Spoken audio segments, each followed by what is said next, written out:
is the secret of South Indian cooking? Its spices or its people? On today's menu. South India is a veritable spice rack of cultures and cuisine. From the coconut-drenched seafood of Kerala to the breads, batters, and sambars of Bangalore and Chennai. Tell me a story about food. Award-winning author Shoba Narayan mixes food and family in her distinctly South Indian fashion. I think my love of food stems from my grandmother. A visit to a sustainable farming community where ancient grains are reintroduced into the local diet. It looks very bizarre. You wonder, is this cooked? Coconut and seafood from Kerala along the coast of the Arabian Sea. It is quite exciting, adventurous I would say. And I'm looking forward to what catch we are going to get this morning. And in the kitchen, chicken vindaloo made easy.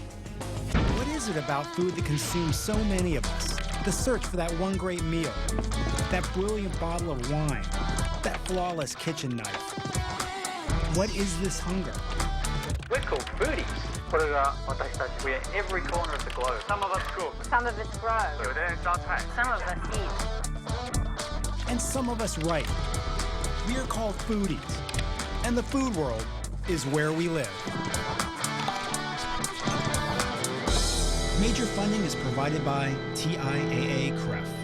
Welcome to powerof.org. Welcome to TIAA-CREF.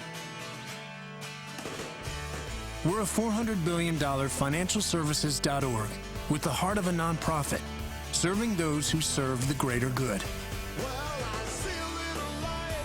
We are committed to providing them honest, objective retirement advice.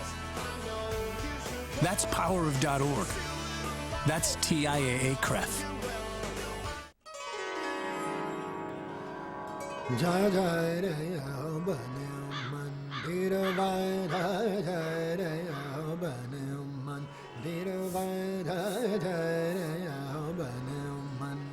Every day I wake up in the morning and one of the first things I do is brush your teeth.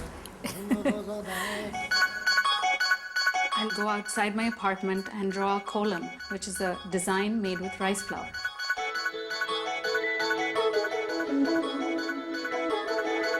The tradition for doing kolams was to feed the ants. This comes from Buddhism and Jainism, where even the smallest creature on earth was venerated. They took care of them. Rice flour symbolizes fertility and prosperity and the harvest. Rice flour epitomizes the abundance of South India.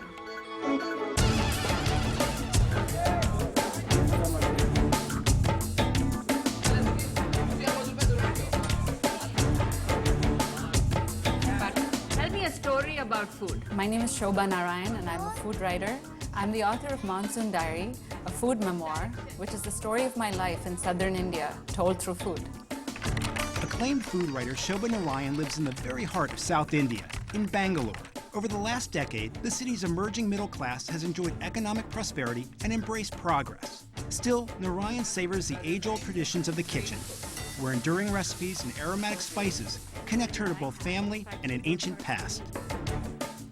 I live in a high-rise building just like any other. Malini, let's go. On a typical day, I take the elevator down, I say good morning to the doorman. Good morning, Mohammed. Good morning, madam. Walk across the street and buy fresh milk from a cow. One of the pleasures of living in India is the juxtaposition of the very modern with the very ancient. You know, when I was a little girl, I used to get the milk like this from the cow. After my years in America, I thought I would come back and all of those traditions would have disappeared. And then, lo and behold, here they are. I think it's important for kids to know that milk comes from cows, not from the supermarket. That's bomb. That's bomb.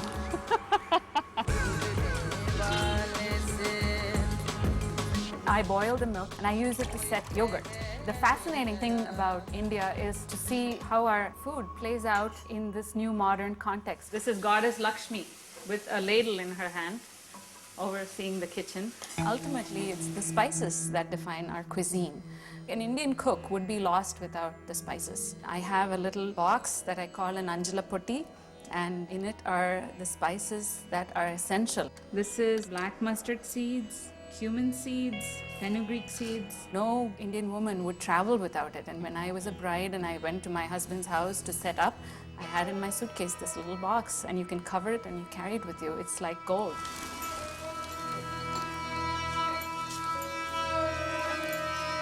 The irony is that the only spices that are native to India are turmeric and pepper and salt. It was the Arabs, the Mughals from Persia, a strong population of Muslims. They brought a certain richness and elegance, the use of nuts like cashew nuts, rich halims, and the biryanis in which you have saffron and ghee. Exotic spices like nutmeg could be traced to Tunisia and Ethiopia.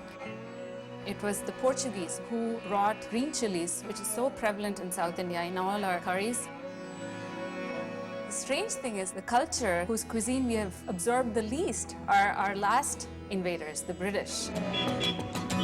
We have taken almost nothing of British food, no shepherd's pie, no Yorkshire pudding. The opposite has happened. Now chicken tikka masala is supposed to be Britain's national dish. Today we're having Sunday brunch with my family. My brother is here with his family. We eat together often. Here comes the foodies. All my family is vegetarian. I'm a vegetarian. If you grow up in India, it's very easy to be a vegetarian because there's so much variety available. Especially in the south, everywhere there are options, and they're tasty options. It's not even as if you're depriving yourself. Okay, this is called a pani puri. Pani means water. Pani means water. The puri has to be crisp. You make a hole with your thumb, right? Then you put the potato mixture right inside, stuff it right in. Dunk it in the water, and this needs to go into your mouth whole. And the very first time I had a pani puri when I was about 10 years old actually. It was hot and it was spicy and it was sweet and it was tangy. Such an explosion of spices in my mouth that I haven't tasted anything like that ever before. Good build up. Now let's go. He's laughing because I'm opening my mouth like a hippopotamus or something. Give it to me.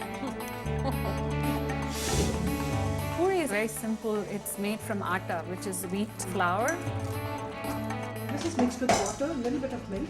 And if you want, you can add a little bit of salt, but I don't add extra salt. Yeah. This is actually ready to be rolled out. You deep fry it in hot oil, and then it puffs up, and that's the fun part. There it is. Yes, congratulations.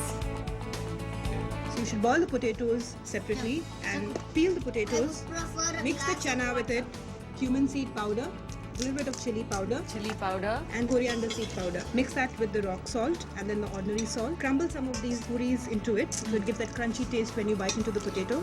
Mash all that together and keep that separately. I wondered if the jaw exercise was part of the design of pani puri. You have to open your mouth so wide. I'm happy my brother married such a great cook. Yeah, it's amazing. It is so good.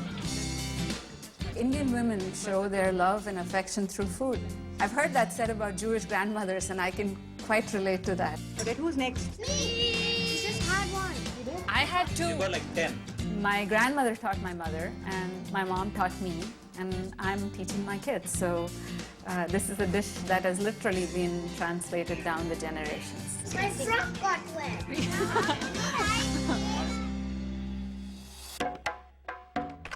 Later, Shoba visits family in Chennai for a breakfast of coffee